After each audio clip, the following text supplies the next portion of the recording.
Hello students, कैसे हैं सब। बेटा हम बिज़नेस लॉ का जो कॉन्ट्रैक्ट एक्ट है वो कंप्लीट हो गया था हमारा पिछले लेक्चर में।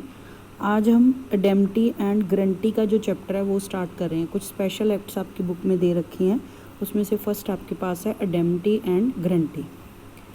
तो अडेम्प्टी और गारंटी जो है टू वर्ड्स हैं जिनको कई बार साइमल्टेनियसली ले लिया जाता है, लेकिन according to the dictionary meaning indemnity is protection against loss. अगर हम किसी को प्रोटेक्शन प्रोवाइड करते हैं अगेंस्ट लॉस तो उसको क्या बोलते हैं, अडेम्प्टी बोलते हैं। Specially in the form of a promise to pay, जिसमें स्पेशली हम प्रॉमिस करते हैं कि मैं तुम्हें पे करूँगा, और payment for loss of money goods etcetera. किसी भी तरह का जो लॉस तुम्हें होता है, चाहे वो मनी की फॉर्म में हो या गुड्स की फॉर्म में हो, उस तरीके से पे करूँगा, तुम्हारे लॉस की भरपाई मैं करूँगा। That is called अडेम्प्टी।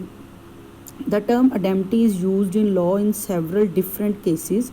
In its widest sense, it means recompense for any loss or liability which one person has incurred. कोई भी ऐसा लॉस जो उस या लाइबिलिटी जो उसने इंकर की है उसकी भरपाई करना या उसको अडेम्निफाई करना, तो उसको क्या बोला जाता है, अडेम्प्टी बोला जाता है।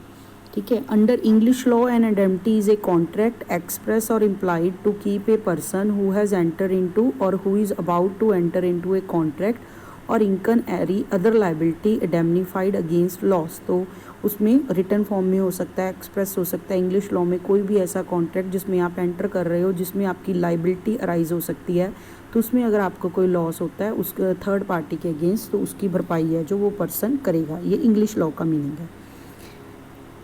ठीक है जी। लेकिन इंडियन लॉ के अकॉर्डिंग अगर आप किसी बंदे को प्रोटेक्शन प्रोवाइड करते हो, लॉस के अगेंस्ट प्रॉमिस करते हो उसको कि मैं पे करूँगा अगर तुम्हें कोई लॉस इससे होता है तो उसको हम बोलते हैं अडेम्प्टी।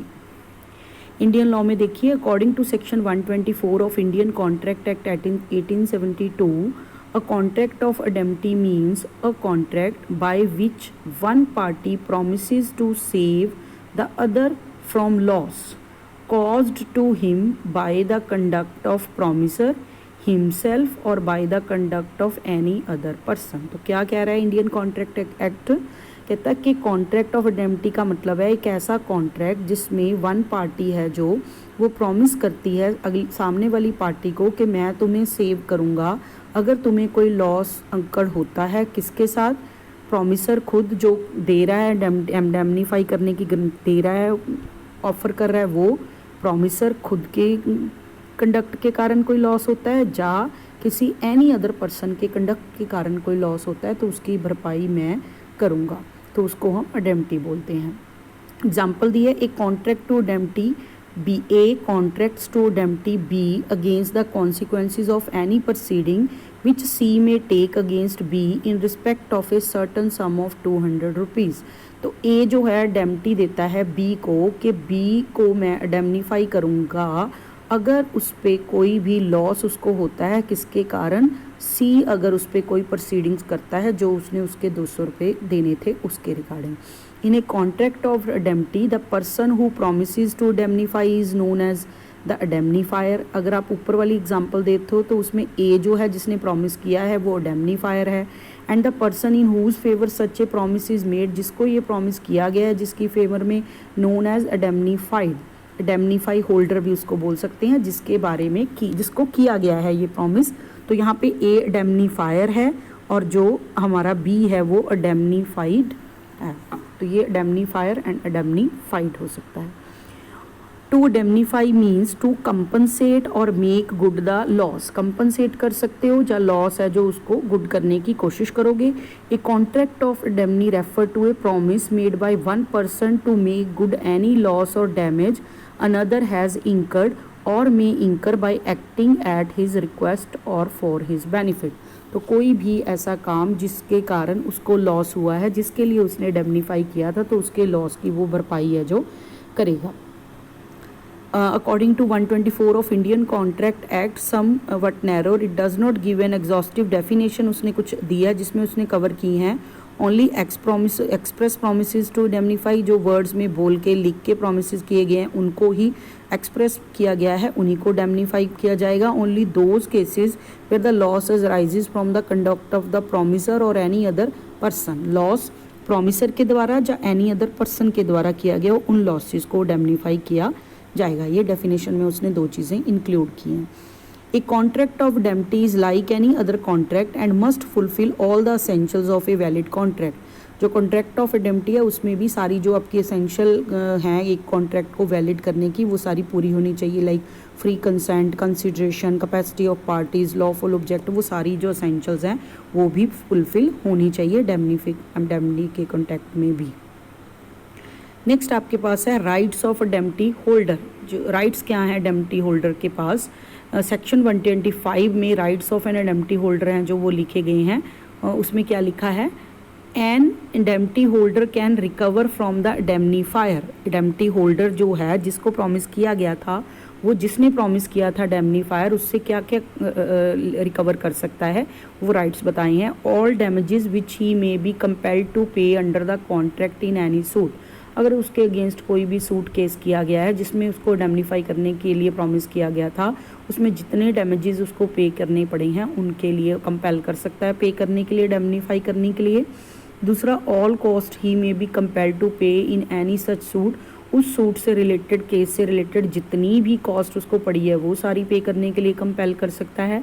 Third, all sums which he may have paid under the terms of any compromise of any such suit. उस सूट को कंप्रोमाइज़ करने के लिए, एडजस्टमेंट करने के लिए, निबेड़ा करने के लिए उस कॉन्ट्रैक्ट का, सूट का, केस का, उसके लिए जो भी उसको पे करना पड़ा है वो भी उससे कंपेल करके ले सकता है।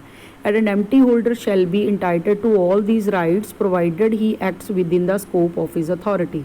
तभी मांग सकता है इंडेमनिटी होल्डर अगर उसने अपनी पावर के अंडर रह के काम किया है। It appears from above that an indemnity holder can only recover the amount that he had to pay to the third party. तो जितना उसको थर्ड पार्टी को इस कंडक्ट के कारण पे करना पड़ा है उसको वो रिकवर है जो कर सकता है।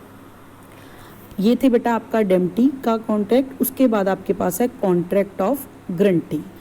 ठीक है, तो गारंटी क्या होती है, जब एक बंदा दूसरे के बिहाफ पे गारंटी देता है कि अगर ये काम इसने नहीं किया तो मैं करूँगा, अगर इसने इसकी भरपाई नहीं की तो मैं करूँगा, उसको हम गारंटी बोलते हैं। When a person asks another person to enter into a contract with a third person on the condition that if that third person does not make performance the contract will be performed by the promisor, it is a contract of guarantee. तो guarantee में क्या होता है, कहता है जब एक बंदा दूसरे बंदे को तैयार करता है कि तुम इस थर्ड पर्सन के साथ कॉन्ट्रैक्ट में एंटर हो जाओ, अगर वो थर्ड पर्सन परफॉर्म नहीं करता, उस कॉन्ट्रैक्ट को पूरा नहीं करता, तो उसके बिहाफ पे उस कॉन्ट्रैक्ट को मैं पूरा करूँगा। तो उसको हम क्या बोलते हैं, गारंटी का कॉन्ट्रैक्ट है बोलते हैं। जो हमारा इंडेमनीफाई का कॉन्ट्रैक्ट था उसमें वो सिर्फ लॉस पे करेगा, डैमेजेस पे करेगा, लेकिन परफॉर्म नहीं करेगा कॉन्ट्रैक्ट। गारंटी के केस में अगर जो ओरिजिनल बंदा है वो नहीं करेगा परफॉर्म, तो जो आपका गारंटर है वो परफॉर्म करेगा। According to section 126 a contract of guarantee is a contract to perform the promise और to discharge the liability of a third person in case of his default. तो जिस बंदे की ड्यूटी बनती है अगर वो परफॉर्म नहीं करता, जा उसकी कोई पेमेंट लाइबिलिटी बनती थी, उस लाइबिलिटी को डिस्चार्ज नहीं करता, तो जिस बंदे ने गारंटी दी है वो उसको पूरा करेगा या उस लाइबिलिटी को पे करेगा। A contract of guarantee involves three parties, the creditor, the surety and the principal debtor. The person who gives the guarantee is called the surety. जिसने गारंटी दी है उसको श्योरिटी बोलते हैं। The person in respect of whose default the guarantee is given is called the principal debtor. जिसने actual उस contract को perform करना है या पेमेंट करनी है उसको बोलते हैं principal debtor. And the person to whom the guarantee is given is called the creditor. जिसको पेमेंट देनी है उस पर्सन को हम क्या बोलेंगे, क्रेडिटर। तो मतलब तीन पार्टीज़ हैं, एक क्रेडिटर है जिसने पेमेंट लेनी है, एक डेटर है प्रिंसिपल डेटर जिसने पेमेंट देनी है। तो जो ग्रंटर है वो क्या करेगा, वो गारंटी देगा क्रेडिटर को, थर्ड पार्टी को, कि अगर ये पार्टी परफॉर्म नहीं करती, तुम्हें पेमेंट नहीं करती, तो उसके बिहाफ में मैं पेमेंट करूँगा। That is called contract of guarantee. Example दी है, P advances loan of 10,000 to Q. P ने 10,000 लोन क्यू को दिया एंड आर ने प्रॉमिस किया पी को कि if Q does not repay the loan, अगर लोन को वापस नहीं करता तो आर विल डू सो, कि मैं तुम्हारी उसकी जगह पे करूँगा। This is contract of guarantee. Here Q is the principal debtor है जिसने पेमेंट करनी है, आर इज़ द श्योरिटी जिसने गारंटी ली है, and P is the creditor जिसने पेमेंट वापस लेनी है। This is contract of guarantee. इसके बाद आपके पास है बेटा एक वैलिड फीचर्स क्या होनी चाहिए, एसेंशियल्स क्या हैं एक कॉन्ट्रैक्ट को गारंटी का वैलिड कॉन्ट्रैक्ट बनने के लिए। फर्स्ट है existence of a principal debt. जब भी गारंटी का कॉन्ट्रैक्ट होगा उसमें पहले से कोई प्रिंसिपल डेट अमाउंट होनी चाहिए जिसके लिए गारंटी दी जा रही है। A contract of guarantee presupposes the existence of a liability enforceable at law. तो जब भी गारंटी का कॉन्ट्रैक्ट होगा उसमें अज्यूम किया जाएगा कि पहले से कोई प्रिंसिपल डेट या लायबिलिटी बनती है जो कि लॉ से इन्फोर्स कराई जा सकती है। If no such liability exist there can be no contract of guarantee. अगर कोई ऐसी लायबिलिटी एग्जिस्ट नहीं करती तो ये माना जाएगा कि कोई गारंटी का कॉन्ट्रैक्ट नहीं है। The surety undertakes to be liable only if principal debtor fails to discharge his obligation. तो श्योरिटी कब पे करेगा, जब प्रिंसिपल डेटर है जो वो फेल हो जाएगा पे परफॉर्म करने को, अपना कॉन्ट्रैक्ट पे करने को, तब जो गारंटर है पे करेगा। When A and B go to a shop, X purchases goods and Y tells the seller that if X does not pay you, then I will pay you. It is a contract of guarantee. Second essential feature जो होनी चाहिए that is benefit to principal debtor is sufficient consideration. तो जो कहता है benefit to principal debtor is sufficient consideration में कि जो प्रिंसिपल डेटर है उसको जो बेनिफिट मिल रहा है वही उसके लिए सफिशेंट कंसिडरेशन है।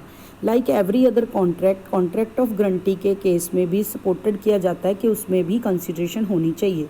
इट मे बी एनी और सम कंसिडरेशन हो सकती है। Only it should not be totally absent, ख़त्म बिल्कुल ना नहीं हो सकता कि हो ही ना, कंसिडरेशन किसी भी फॉर्म में हो सकती है। But there need not be direct consideration between the surety and the creditor. लेकिन श्योरिटी और क्रेडिटर के बीच में कोई डायरेक्ट कंसिडरेशन नहीं होगी, मतलब जिसने गारंटी दी है और जिसको गारंटी दी है उन दोनों के बीच में कोई भी कंसिडरेशन नहीं होगी।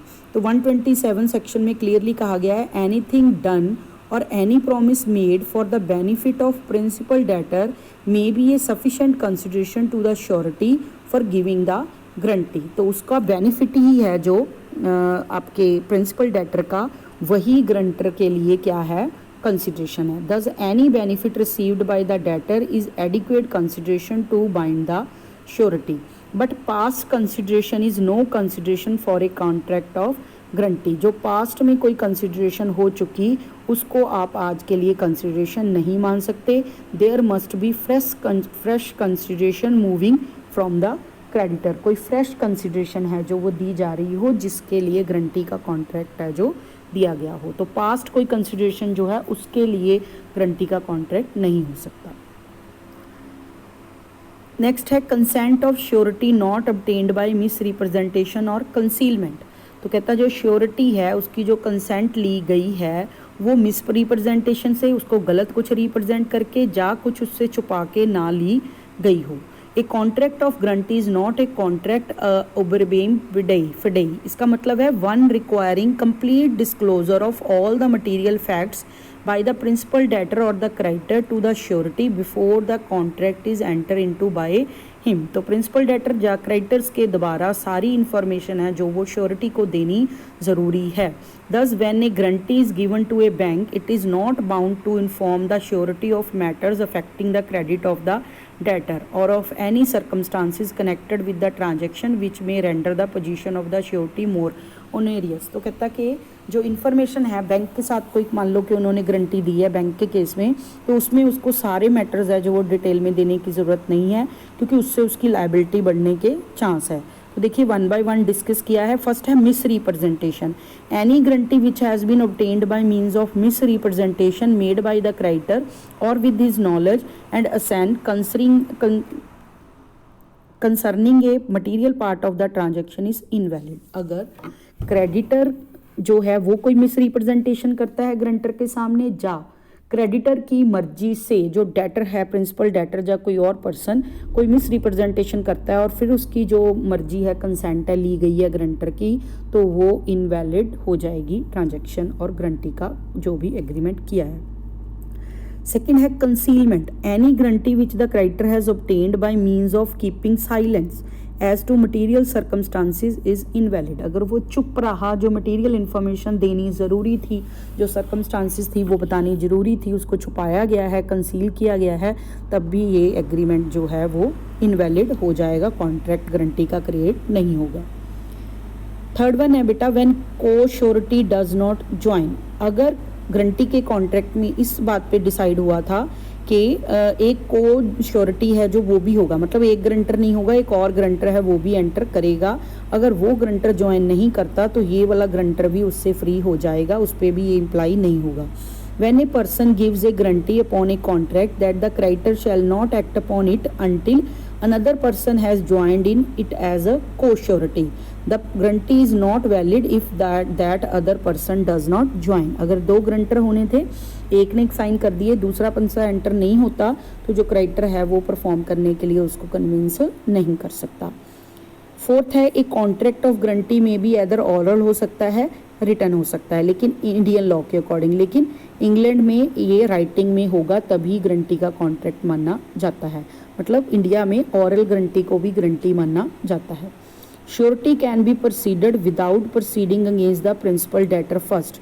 श्योरिटी कैन बी प्रोसीडेड में है कि विदाउट अगेंस्ट प्रिंसिपल डेटर के परफॉर्म करे भी श्योरिटी को परफॉर्म करने के लिए कन्विंस किया, कंपेल किया जा सकता है। अगर प्रिंसिपल डेटर को परफॉर्म करने को नहीं भी कहा गया तो उसके बाद वो श्योरिटी है जो उसको प्रोसीडिंग करने के लिए कहा जाता है। तो क्या, surety can be proceeded without proceeding against the principal debtor first. Principal debtor से ना मांग के वो सीधा गारंटर से भी मांग सकता है, इसका मतलब ये है। तो ये था बेटा गारंटी के कॉन्ट्रैक्ट में कौन कौन सी एसेंशियल फीचर्स है जो होनी चाहिए ताकि वो एक वैलिड गारंटी का कॉन्ट्रैक्ट है जो बन जाए। तो मिलते हैं बेटा नेक्स्ट वीडियो में।